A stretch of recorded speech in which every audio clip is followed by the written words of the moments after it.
Professor Dilip? Yes. Yes, Professor. We'll start the session. Yeah. Aruni Wilson, sir, are you there?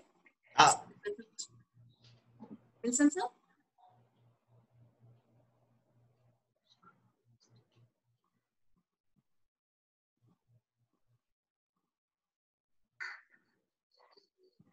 Dr. Eva, are you there? Yes, I'm here, Dr. Pretty. Right. Thank you. Thank you. Thank you, Dr. Eva. Yeah. Wilson, sir? Yeah, I'm here. Oh, thank you, sir. Okay, a very good morning to all of you present here. So on behalf of the management of Sathyabama Institute of Science and Technology and SKITI Malang, Indonesia, I take great pleasure in welcoming you all to this one-week faculty development program on engaging students online and offline.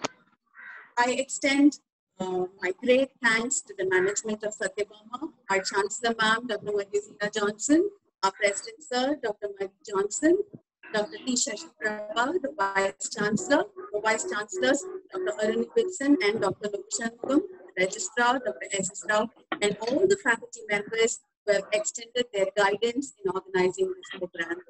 I would also like to thank the management of SKITI Malang, the Director of the University, Dr. Eva Indriantini, Ms. Susanna, the International Relations Head, and the other faculty who have extended their support to us. Thank you once again. Now, this pandemic situation has made us all stranded at different places, yet gives us a lot of opportunities to learn new things, explore new methods of teaching, and identify the contemporary ways of doing things. So today, this 1 week FDP is going to be one such learning experience for all of us. I'm sure this is going to add value in our life and also in our teaching career. Let's all stay positive and hold the hands of hope, which is definitely going to take us to better places. So thank you all. Once again, I extend a very warm welcome to all of you. Before we go on to the program, I would like to invite Dr. Eva, the Rector of SKITI Malang University, to share a few words to the participants. Dr. Eva? Okay, thank you, Dr. Pretty. Good afternoon for all, especially for Sathyabama Institute. Thank you for collaboration this webinar this day, and then especially also for Professor Dilip to be speakers, and then any Dr. Kalian, also Dr. Puspa Nagiri. Yeah, thank you for your time to sharing knowledge this time. Also for our professor from SKITI Malang, Ibu Susana, Mr. Joshua, and also from our college, Miss Narasari from University Kanjuruhan Malang. I hope this webinar, this collaboration webinar can increase our knowledge between India and Indonesia, and this is a good collaboration, and I hope we can collaborate again for other webinar. Thank you, Pretty, Dr. Pretty, and I hope this is a webinar will be running well this day. Thank you. Thank you, Dr. Eva. Thank you for those wonderful words. I now request Dr. Aruni Wilson, the Pro Vice Chancellor of Sathyabama Institute of Science and Technology, to please share a few words. Thank you, Dr. Preeti. Good morning, everyone.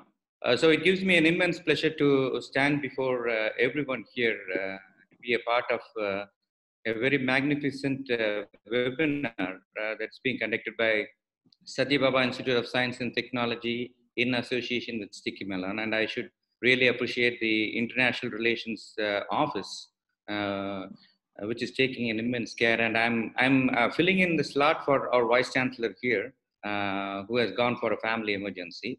And I should certainly thank all the speakers here, especially Dilip Bard, who's here. Thank you so much for all coming. And we all know that it's a COVID season as well as a webinar season as well. And we have a lot of webinars, but a couple of things stick out. And one among them is engaging the students, offline and online. As faculties and as students, we all know that engaging the students is a Herculean task. And I should certainly say that these deliberations will bringing new dimensions. We look forward to that. Thank you so much. I really appreciate our collaboration, which is one among the collaborations that Sathyabama has throughout the world. Thank you so much. Thank you very much, sir. Thank you for your words of support. Now it's time to introduce the speaker for the day, Mr. Dilip Bharat. Professor Dilip Bharat is working with M.K. Bhavnagar University, Gujarat. He has around 25 years of experience in teaching English language and literature. He has penned a lot of books and has numerous articles to his credit. His areas of interest include computer-assisted language teaching, using ICT tools for teaching English language and literature. He's also done a project sponsored by the Ministry of Human Resource Development for eContent development and has successfully completed the project. He's also done a project with UGC on technology and teaching English language and literature using blended learning. Dr. Dilip Bharat has a varied experience in English language, literary theories, teaching literature, and many more. So I'm sure this session is going to benefit all the participants out here. Professor Dilip Bharat, I take great pleasure in welcoming you, and the session is all yours. Thanks a lot. I am very thankful to the authorities of Sathyabama Institute for organizing this very interesting one-week faculty development program in an online mode. Equally thankful I am to SKITI Malang Indonesia Institute for being a part of this international collaboration. And Eva has very rightly pointed out that this perhaps can be the beginning of the relation between India and Indonesia in an online mode and in faculty development programs also. Coming directly to the point, a very interesting topic, online and offline, how students can be engaged into these activities. I have prepared one small video also for 8 minutes and some 30 seconds, wherein we are trying out several things for engaging learners in online as well as offline mode. So at the end of my session, I will show that video also, and I hope that the technology will support us in what we want to do. But before that, as this is the very first session and the very first talk of this faculty development program, I thought that we should think about what is online learning, also what things are going on, how we are looking towards the very idea of online teaching nowadays, and what are the challenges that we are facing. So first I will begin with those things, and then I will come down directly to that particular video which I wanted to show with everybody. I would love to share my screen with everybody. And I request the host that in any time in between, if my network is failing or my screen is not visible to everybody, please let me know, because I'm not able to see I'm seeing my screen now. So all other participants are not before my eyes, and I won't be able to see their chat also in case they are trying to put any questions or anything in the chat box. Sure, I request. I'll update you. With the details, we are able to see your screen share. Yes, and even my phone number also is there. So in case there is a network failure, you can call me also that I am not audible or the things that are going on there. If you'd love to have questions in the end of the session, so I request all the participants to put their questions in the chat box or Q&A. If that feature is open in this Zoom, then you can put your questions in Q&A also, and host can select some of the questions which we can answer at the end there. I'll be going rather quickly over my slide. So in case some things are left out and that can raise any questions in your mind, then please feel free to ask those questions there. So making sense of online teaching, engaging students online and offline, that is what I plan to speak about. Okay, the questions to be addressed in this session. What is online teaching? Is it different from online learning? Shall we have similar policies for both the primary, elementary schools and higher education institutes? And what sort of pedagogical strategies shall we adopt? Shall be adopted by teachers to integrate technology? What is online teaching? Is it different from online learning? When we try to make sense of online teaching, we should focus on what are we doing nowadays, or from the day the lockdown was imposed, right from the month of March through April, May, June, and now in July. What are we doing? How are we reacting? Like many of the critics from our fraternity are reacting very negatively. Some have taken it very positively. So how are we reacting to that? What can be done? How can it be done? That is how we try to look at making sense of online teaching. And before I come down to the other parts, I want to see this, then I'll come to the online part and the teaching also here. The critics of online education are also all arms to attack. And on what grounds are they making critique of online education? That is also very important to focus upon here.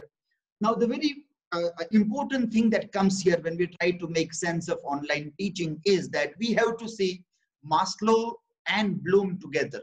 Maslow's very idea of this cycle of the needs, the need hierarchy and the learning hierarchies. These two things are to be seen parallel. If we just look at Bloom's taxonomy of learning hierarchies, then we do not give any heed to Maslow's need hierarchy, we are perhaps making a grave mistake. And that is where the critics of online education system are concentrating on. So anybody who is thinking about online teaching or learning in whatever way, they have to take care of this Maslow's physiological needs, safety and security, belongingness, self-esteem, self-actualization, which are the important parts there. Now, when it comes to education, these things like, is it as necessary as physiological needs like air, water, food, shelter, sleep, clothing, reproduction?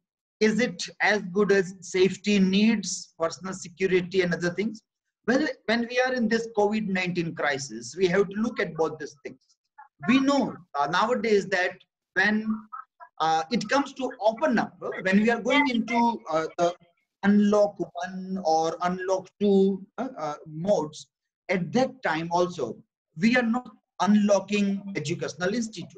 So if for our livelihood, shops, markets are very important for that, what we are facing is that education is not that important that it should be opened up. Safety first, education afterwards. So that is where the hierarchies are very important to be seen also. Many people go to such an extent to say that in primary schools, there is no need to teach in an online mode. Let them take 1 year break. 1 year break from education also is a fair enough good choice when it comes to the safety of our children there. So that is how Maslow becomes necessary for us. When it comes to esteem and self-actualization, actually education is important. But till then, perhaps education is not very important. That is what COVID-19 is trying to tell us here. We know that when we think of online education system, another thing, we have to take care of many things. When it comes to basic needs, mobile phones or internet still will not become a part of basic needs like roti, kapda, and makan, like that is food, shelter, clothing. That is still very important. And we know, we have seen in India that we still have to grapple with the issues of food to everybody. Recently, only Government of India has announced the plan for 80 crores of people. Free food will be given up till the month of November. Then now imagine more than 50% of the people in a society where we live still have a problem of food. And if we think of the other things, are we not making any error or mistake in understanding online teaching or not? That it should be the great concept.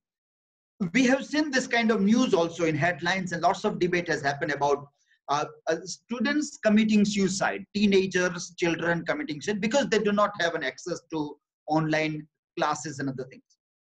Well, I would say that in either of the cases that happened in Kerala or in Gujarat also, the similar kind of thing happened in many states.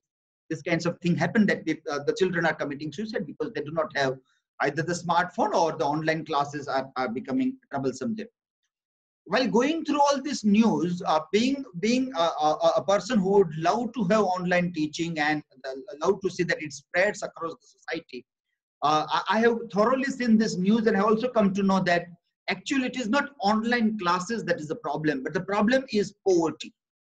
The parents who are poor parents, they are not able to afford smart mobile phones, a separate smart mobile phone or a device for children. There is only one device in a home and everybody is having an access to that. And that is the problem, that everybody are not getting an equal opportunity to access online classes there.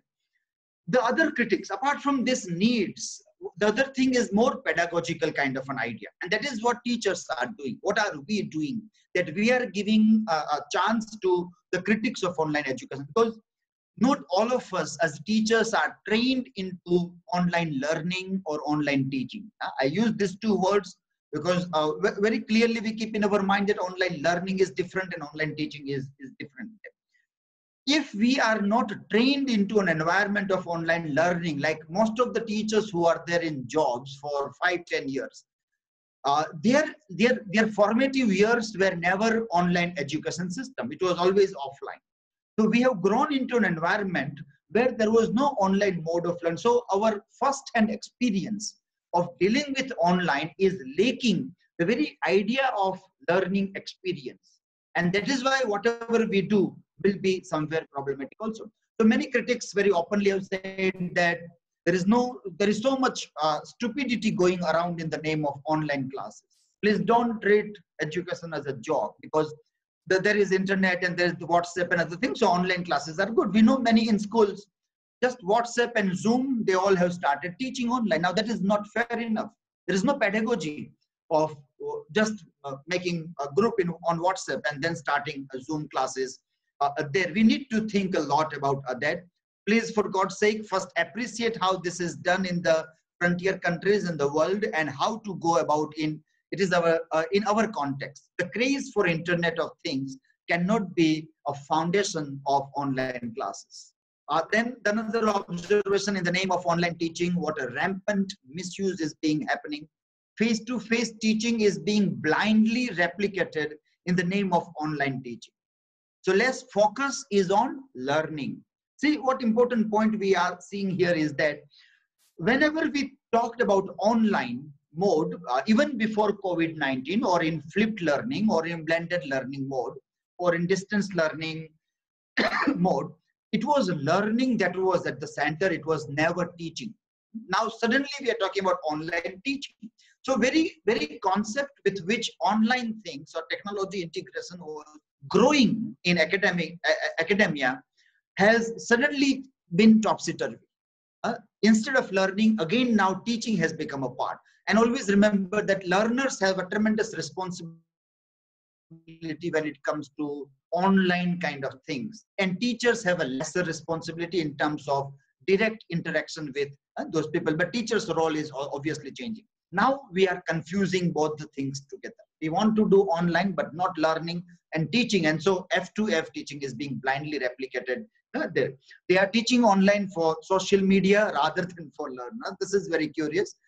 Teachers are very curious to post on social media that I have taken an online class, rather than the same kind of concentration is given to online learning also. Don't scare away the students. Teaching is much more than just sitting and speaking in front of a webcam there. So online classes, many people like Kritika Sharma wrote on 23rd April, many newspaper, UNICEF, also United Nations agencies have also given flag against online education. India also was at the center of international advices given by UNICEF advisories that please be careful.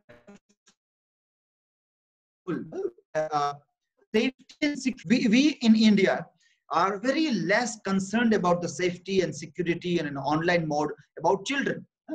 And so even internet infrastructure, is it prepared well or not? US report of 21st April 2020. So in many ways, these are the grave concerns And with all these concerns in the mind, we are trying to find a way at how we will go for engaging our students in an online as well as offline mode there.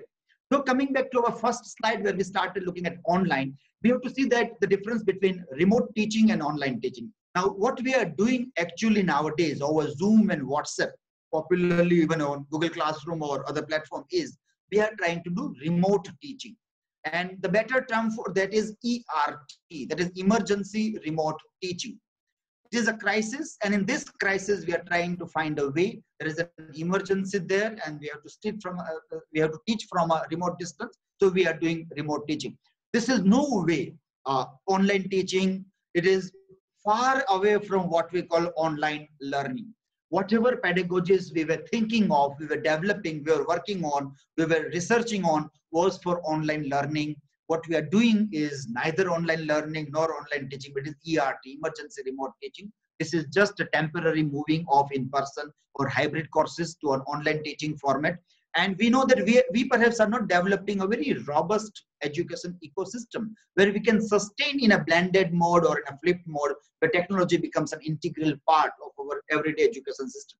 And we have to see, after listening to these critics and observing these critics, that we have to see that we develop a very robust education ecosystem where the online mode becomes a very strong, integral foundation of our teaching and learning processes. In teaching, shift from teaching to learning, and now again from learning to teaching. Learner responsibility, which was very important, now is replaced to a teacher responsibility. And like many parents are criticizing that these teachers don't know anything. How can they teach our kids? Many complaints are coming that we are paying higher fees, and are this the quality of teachers that they are teaching to our kids? Now, what is happening with teachers? Teachers are never trained to teach online. Teachers are trained to teach kids, students in the classroom, and that classroom was a closed space where the outsider was not allowed to peep inside that classroom. Now suddenly our classrooms are without walls. It is a virtual class. It is an open classroom. Anybody can enter in our classroom. The parents can enter in the classroom. The family members, the neighbors of students can enter in our classroom. And we as teachers were never ready for this environment, that our classroom will be so open that anybody can enter in that classroom there. Now, this is a very grave concern. Teachers are never prepared for that. I don't say that the blame is on the teachers. No, it is not teachers to be blamed. Teachers. There was a very interesting video by one surgeon who said that if I am doing a surgery and if family members enter in the room, I won't be able to do surgery in a proper way. I don't want people, because teaching is a process. And when you are in a process, you have to deal with the students in perhaps sometimes in a rude manner also. The parents would say that don't deal in a rude manner with our learners. But then if you want to have a better end product, the process of making human beings is always going to be very rigorous. Imagine the image of a chisel and a hammer in the hand, and the person is trying to carve. You have to hit the chisel on the body. You have to cut parts of there, and this is a painful process. If parents are not ready to see that their kids undergo a painful process, then perhaps we can never have a better end product. But neither parents nor teachers were ready for this kinds of an environment, which is again a very important thing to be seen here. So that was trying to make a sense of online teaching, learning, emergency remote teaching, and the environment in which we all are working, and the critics, what is their viewpoints there. About that first question, I can say my final comment is that when people will do research, the end result will be that our online teaching has failed. It is better to go to face-to-face. Now, this is going to happen because we are not doing things in a proper way. Pedagogically, our things are not very sound, very strong. And this leads us to the second question that we are trying to talk. Shall we have similar policies for both the primary schools or elementary schools and higher education institutes? Well, my answer, my personal answer is blunt no. Schools 1 to 5 standards, 1 to 6 standard, primary schools, elementary schools, in a way there is no need to deal with them in an online mode, the way normally people are going about. Obviously, these are the concerns. Schools are meant for life skills where you make students ready for the life in terms of sports, in terms of arts, in terms of music, yoga, dance, drama. There should be more space for outdoor activities in the schools than indoor activities. We know the reality that our schools are not giving ample space for outdoor activities also. They also, like, it is like a pen where the sheep and goats are stuffed inside, and that's how the teaching is going on, which obviously is a very wrong method, even in face-to-face method also. Schools are supposed to be more of an outdoor activities. It is more for the life skills that are necessary for the children, and lots of activities are necessary there. Lesser screen time, more physical activity. That should be the mantra for the schools, which obviously we were not doing even before COVID-19. We will not do after COVID-19. Also, we are going to burden our children also with lots of syllabus and curriculum. Higher education institutes has a different role to play. Here, livelihood skills are more important. Earning, making people ready for society, making people ready for job markets. That is a part of, these are finishing schools in a different way, we can say. So more of online learning is necessary at higher education institutes. If it is 50-50%, if it is 75% online, 25% offline, then also fair and good enough for higher education institutes. There should be more of MOOCs, massive online open courses, to be introduced to the learners, where they keep on doing multiple courses at a time, not one course at a time. For children, things are different. For the grown-up adults, the things are different when we think of the policies for the education system.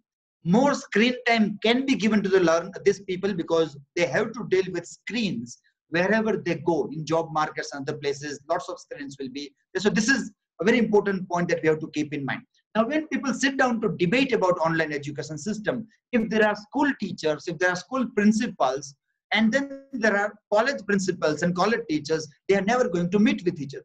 We are not supposed to take the ideas from the school teachers or school principals or administrators to be implemented in higher education. Neither the other way around should be done when we think of schools as well. We have to keep both the things much separate there. This leads to the third part of our thing, that when we think of higher education and we want to have ample space for screen time, for online, for flipped, for blended, everything, at that time, what sort of pedagogical strategies shall be adopted by teachers to integrate technology there? Two observations are given here, and both are very interesting observations when we think of pedagogical strategies for higher education institutes, where we now make a space that technology should be integrated in a proper way for those learners, keeping Maslow in mind, keeping the digital divide in mind, keeping everything in mind. We are now moving on to make a space for higher educational institutes here. Mike Sharples said that we need to focus on how teachers use technology, not just the technology alone.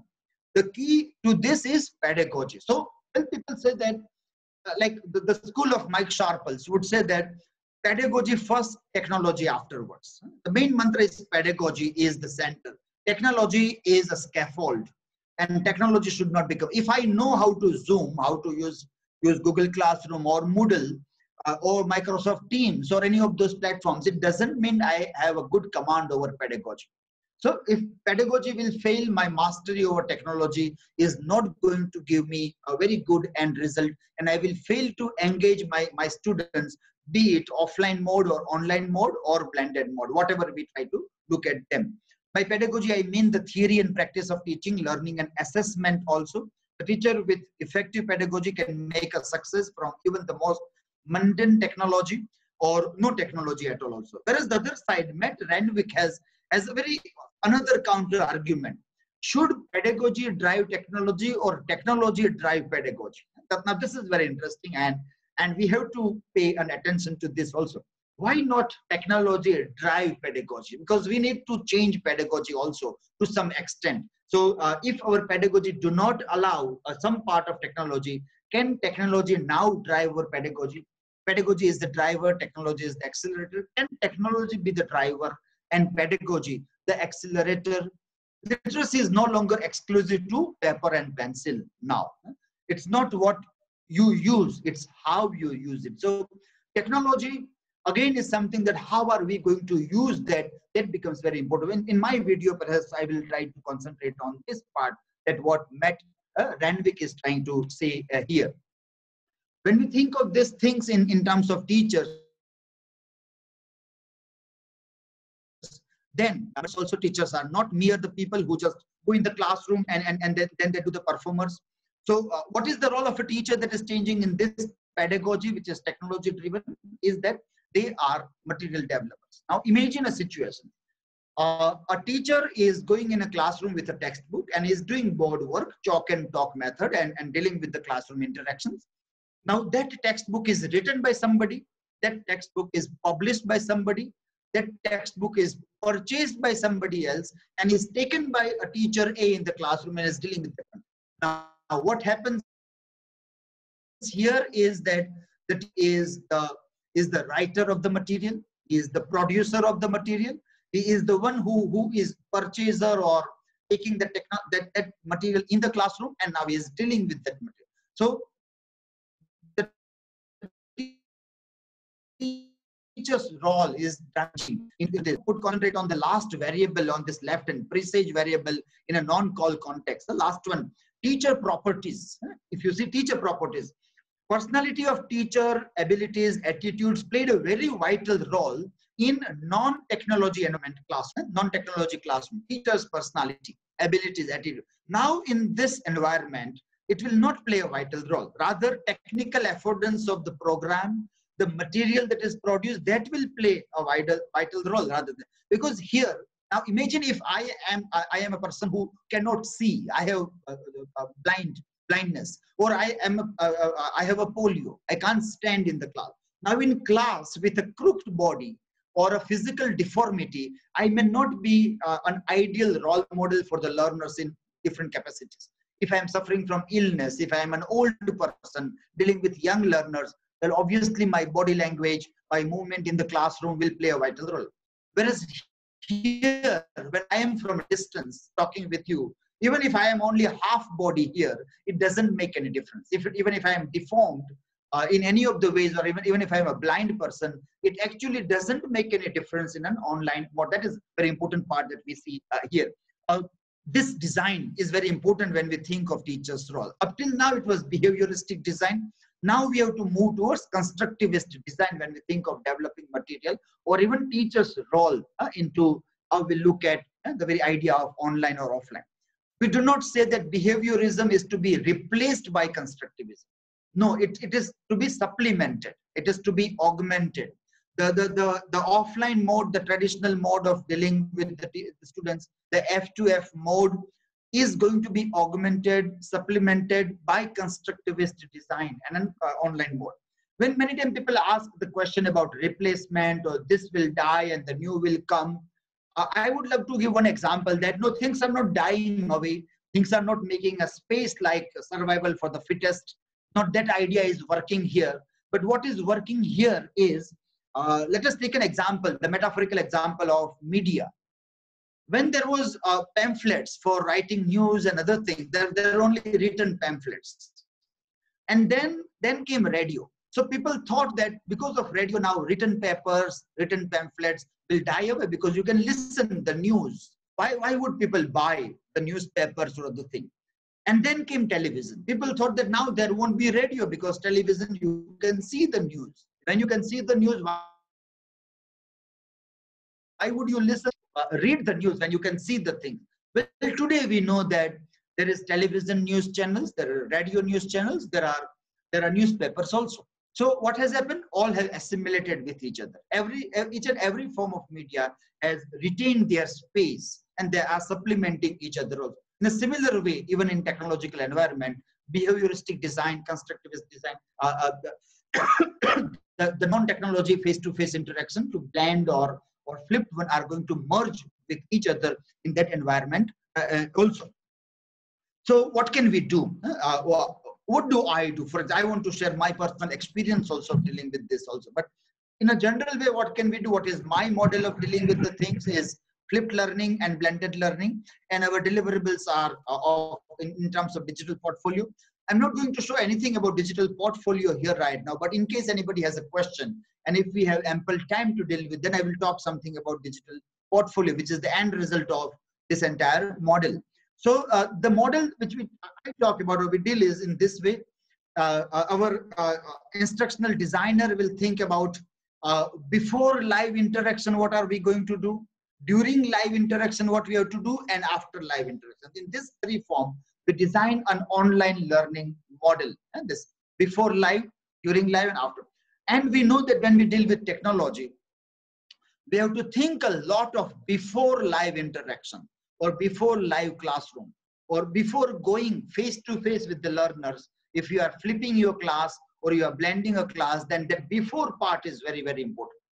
Recently, we had one talk about what should be the workload if teachers are told to teach online. What should be, because we have a workload of, like, for example, 18 lectures per week, normal teaching workload, or 16 hours per week in India. We have that system of teaching hours.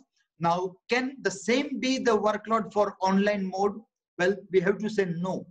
It should be 1/3 or half, because when I prepare a class in an online mode, I have to do lots of before kind of an activity here, which is quite more than what I have to do in live. In live classroom, I can talk a lot about my before interaction, before my class begins. Just in 5 minutes, I can do that. But when I have to do, or I have to prepare instructions for online mode, I have to do lots of writing.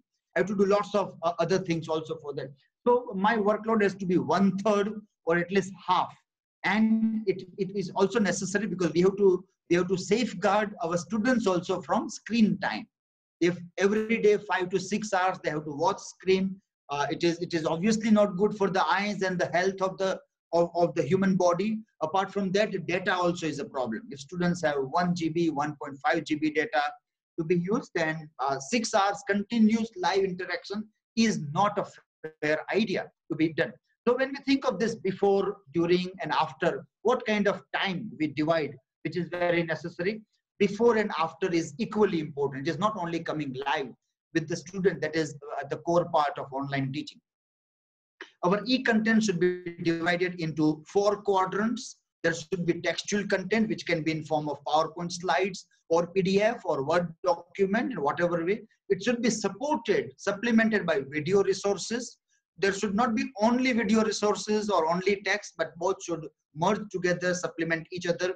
Then there should be online tests, or maybe every day at the end of all the classes or at the end of all the units. There should be online tests so that learners can check their progress and they can do further activities. And there should be additional resources for fast learners too. If they want to read more, if they want to know more, then lots of additional resources should be. There should be the e-content in our model.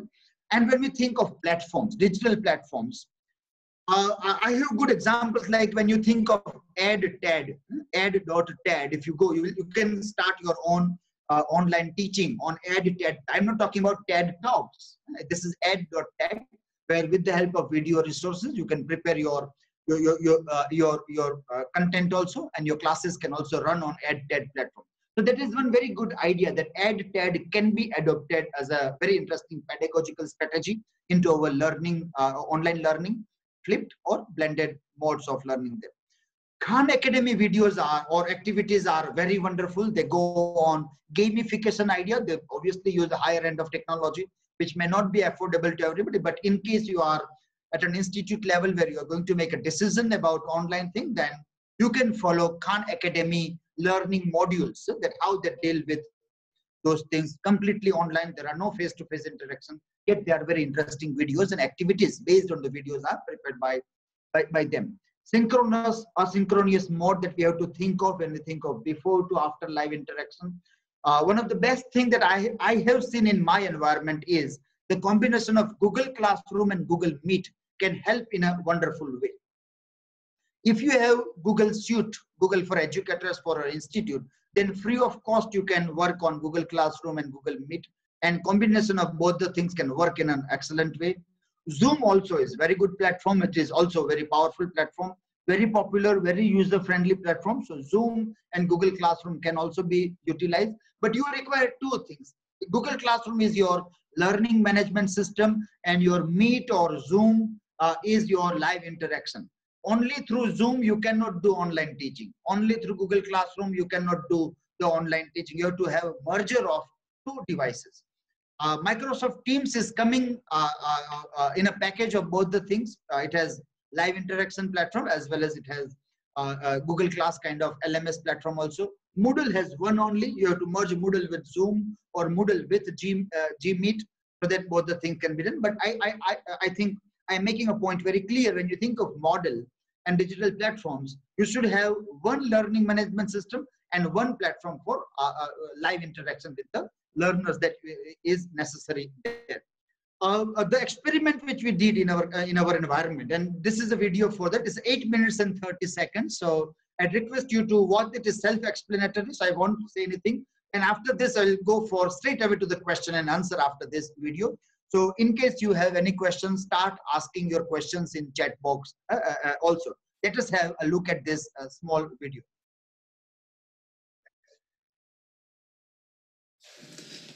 The experiment which I am going to share with you about flipped learning was carried out with the postgraduate students of our department of MKBU University. The topics that were taught to these postgraduate students in flipped learning environment were rather difficult topics. They were about existentialism and deconstruction and the literary concepts which are connected with these philosophical ideas. And for that, this particular experiment I am sharing with you all. All the teachers are always worried about several kinds of questions when it comes to their classroom interactions. One of the questions with which I was always worried and troubled was how to make learners come in the class with variety of questions. Not only one type of questions, but with variety of questions. That was always a kind of a quest and search for me. I tried various kinds of methods and strategies in the classroom, and ultimately I came down to the concept of flipped learning. And I tried something with flipped learning, and I found that perhaps flipped learning has an answer to that solution which I was looking for. So the quest was here about how to have student questions in the classroom. And that is also unto the last question sitting on the last bench or on the first bench or any of the middle benches shall ask questions in the classroom. The classrooms will become very live with the help of questions, variety of questions coming from the students. To engage the entire class into the learning process and to give them altogether a new learning experience, this was something that I thought is very much necessary part of the pedagogy or a strategy that teachers would like to do into that.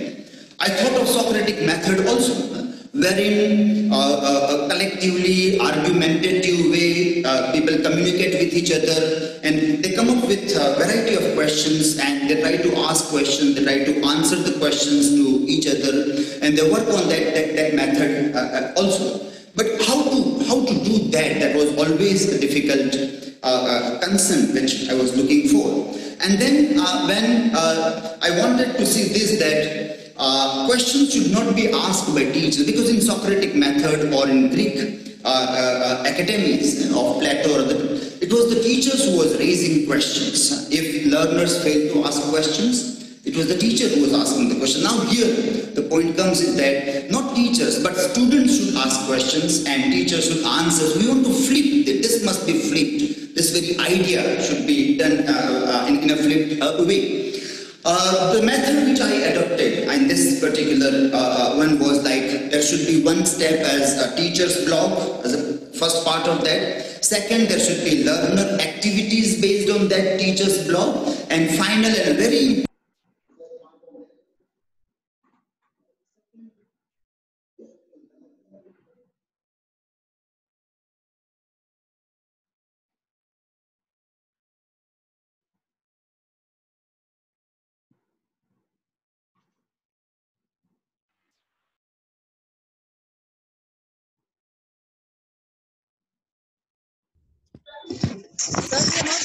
Not audible, sir. Dilip sir, the audio has stopped suddenly. Can you just check with audio, sir? Sir, please check the audio, sir. It's not audible.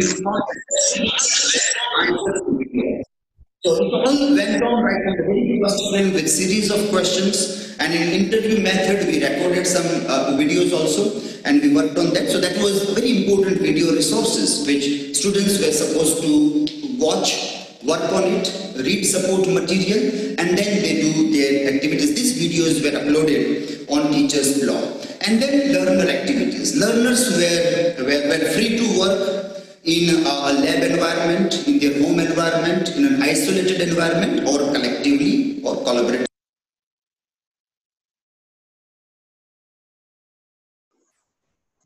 Dilip sir, the audio has stopped again. Can you please check with the audio, sir?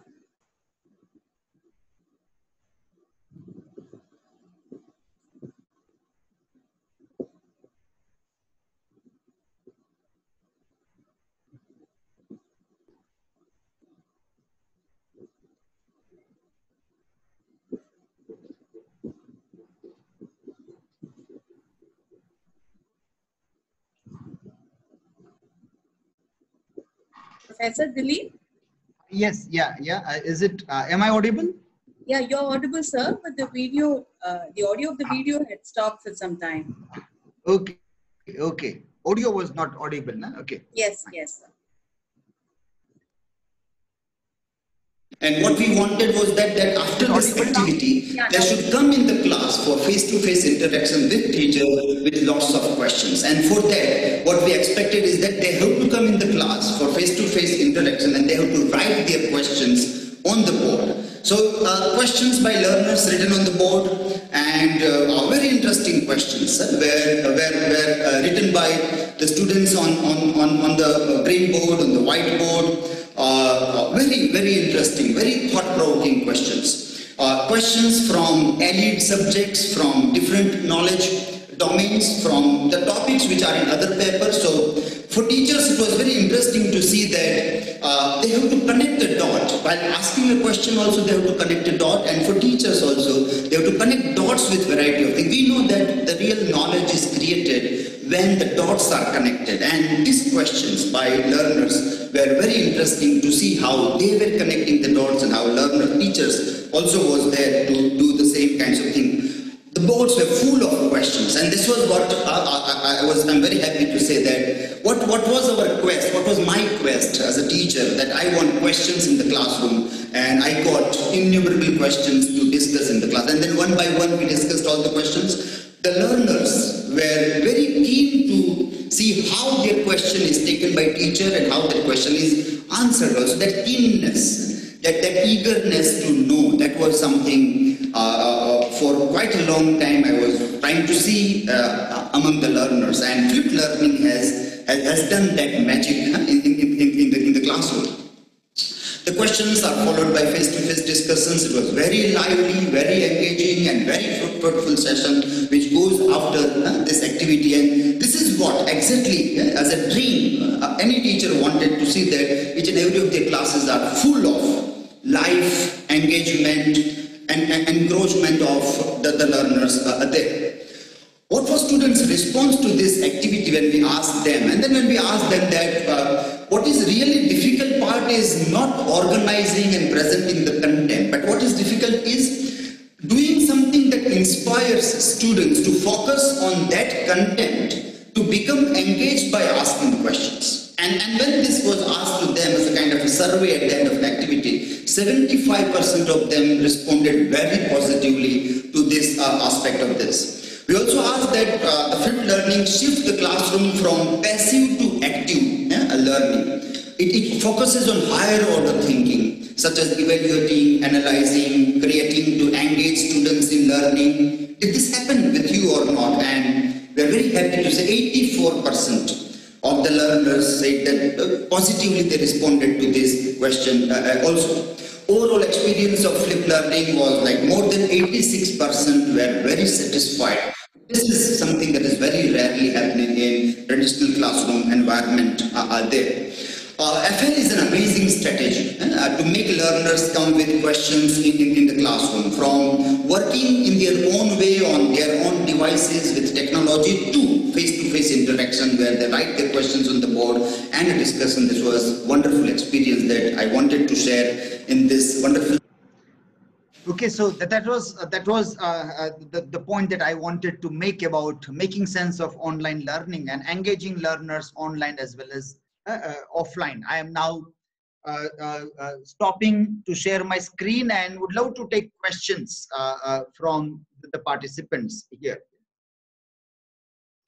So I'm open for the questions. We have 10 minutes to go still, and we can have some questions and answers. So the participants can unmute yourselves and you can ask the question to the professor directly.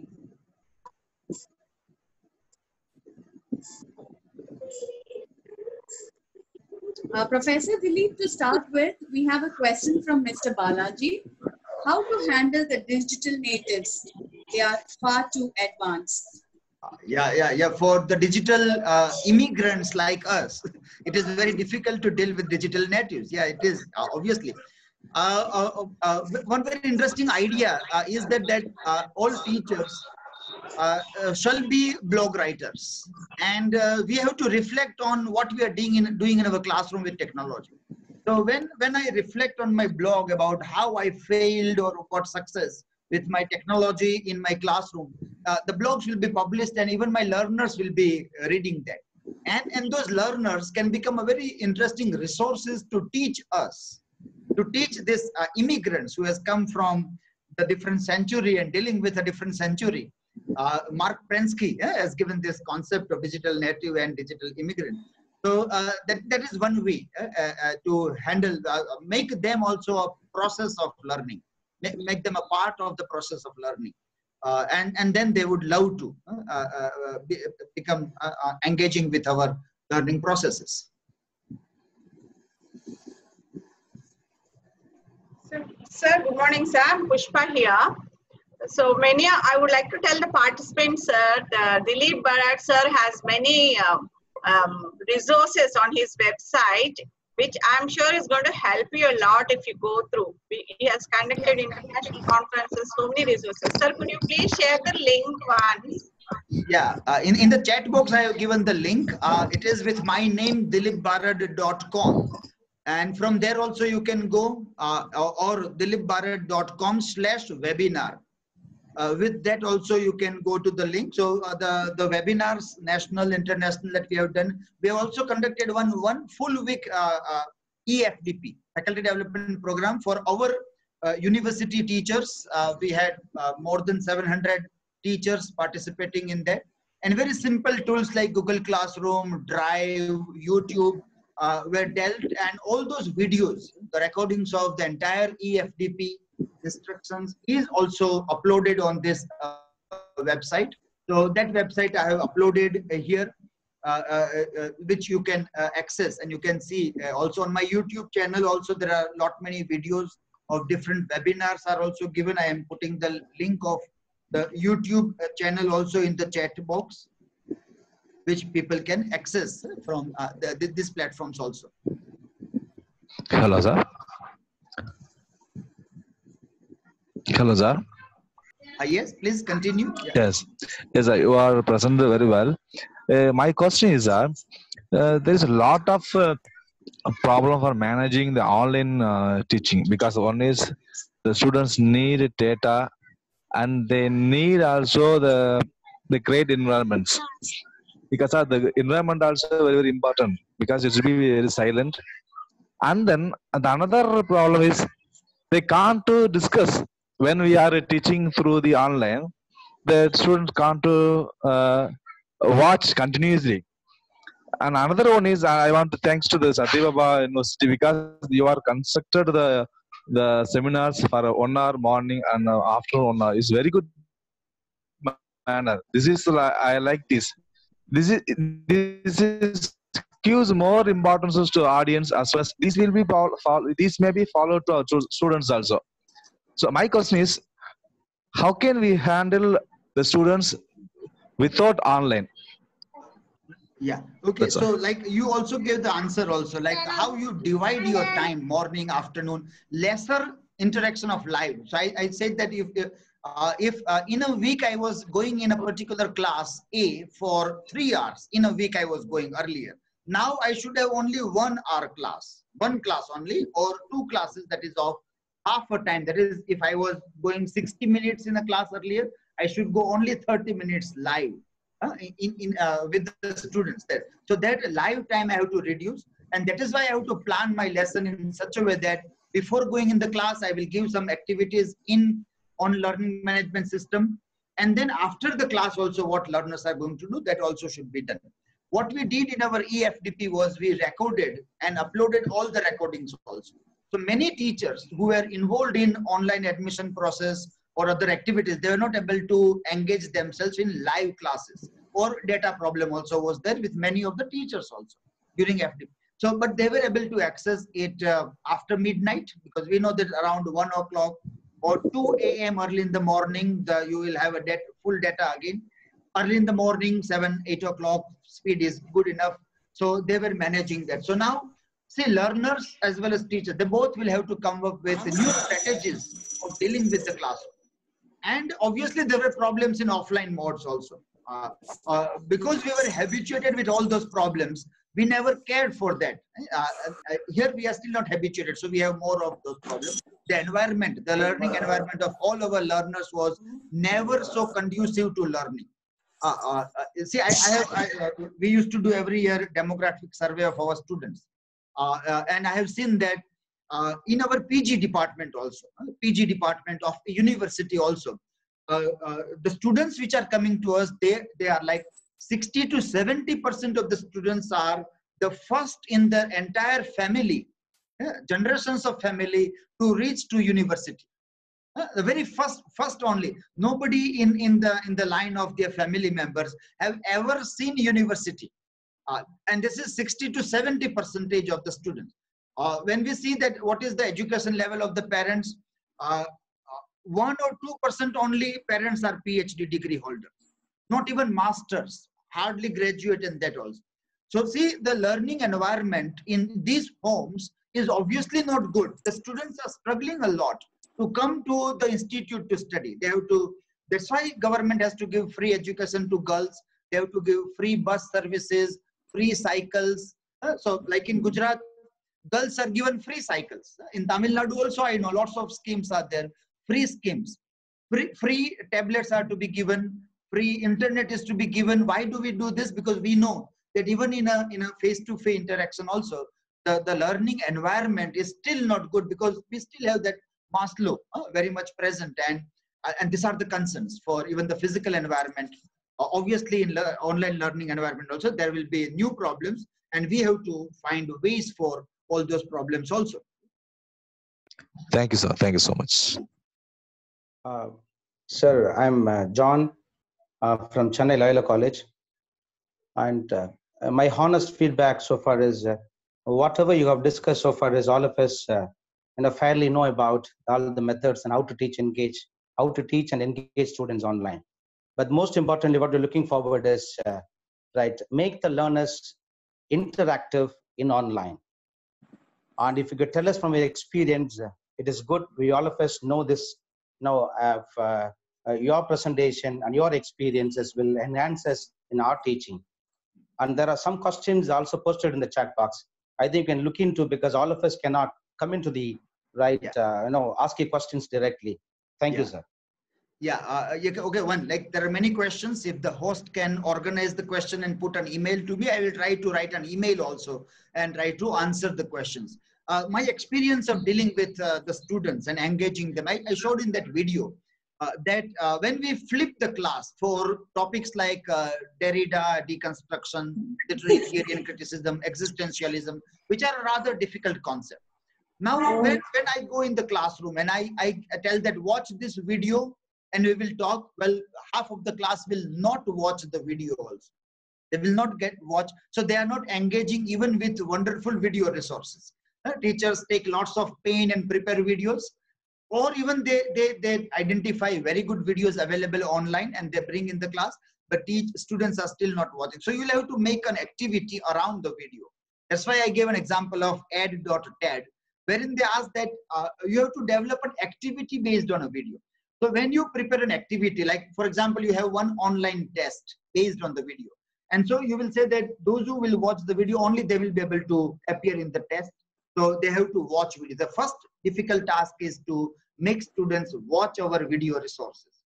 So once you overcome that, the second important thing you ask is that everybody will have to ask compulsorily one question from each video. So if I have shared 5 videos, short videos of 5 to 10 minutes only, not longer videos, and yet my activity will be that you will have to ask at least one question. And that question you will write on the board. That is what I have shown in the video. So when we meet face to face after flipped learning class, the learners are ready with their questions. They already have appeared in the online test. We will analyze the online test result also, and then they write their questions on the board. And then we discuss each and every question. So students are very eager to see that how their question will be dealt by the teacher. So that is how their engagement increases. Now, when we are not able to meet in the classroom, so another situation we are trying to imagine, like lockdown is there, we do flipped learning, but there is no space for online. So what are we doing nowadays is that they have to ask a question as class comment in Google Classroom. You can think of any learning management system like Google Classroom or Moodle, but in class comment where it is open for everybody. So when my activities are open to everybody, that is entire class, then my way of doing that work is more sincere. I mean that there is more sincerity when my work is open to everybody. So when I come to know, for example, in webinar, that there will be live telecast of webinar over YouTube or Facebook, then I have to prepare myself in a better way. In a seminar hall where it is going to be a closed room, then I can keep on repeating myself. But in webinar, I have to take something new for everybody, at least some 10-20% new things I have to share because it is going online. And many people throughout India are going to watch your video recordings also. So my work and my preparedness for that work has to be more sincere, has to be more updated also. That is happening with learners also. So now they are giving class comments, and then we discuss online mode only, the class comment. There is not writing in the classroom, but they write in Google Classroom. But this is also giving a very interesting engagement by the learners when they have to do something on video resources or any of the material that is shared by the teacher. Ask them to do something. That is the mantra. Whatever they read, do something. Appear in online test, come with questions. Appearing online test, come with questions. Teachers will answer, students will ask more questions now. Good afternoon, sir. This is, yes, ma'am, may I? Yes, sir. Yeah, this is Saravanan from Agram Public School. Yes, so for the question that John sir asked previously, I have a suggestion if sir can implement that. We have divided, especially in our school, we have divided the class into 3 sessions. That is 7, 25, 7. That's the minutes. So the first 7 minutes, it is about recalling the previous session, and the 20 minutes is alone, 20 to 25 minutes maximum is the screen time, and then the rest 7 minutes again is activity. So the screen time for the children will also be reduced. Activity will also be done. That activity can be anything. It can be offline activity, it can be online activity. So that can be implemented to make sure that the students are engaged during the session. I wanted to put this information as a suggestion, maybe they can see. Thank you. Thank you, Saravanan. A very interesting idea. Yeah. So the teachers are imaginative. You can find a wonderful way to deal with the activities in the classroom. There are thousands of ways to deal with the things that we tend to do in the class. Thanks a lot for your suggestions. Thank you, professors. I think we will end with the question answer session. I have posted the email ID where you can mail your questions. I will definitely share it with Professor Dilip and will send you back the answers. Sorry for that. We will have to maintain the time. So kindly post in your questions in the mail ID that I have mentioned in the chat box. We will also share the attendance and the feedback link soon. Before that, I would like to thank Professor Dilip for his time and great expertise and sharing his experience with all of us. I now request Dr. Chitra to please propose the vote of thanks to Professor Dilip.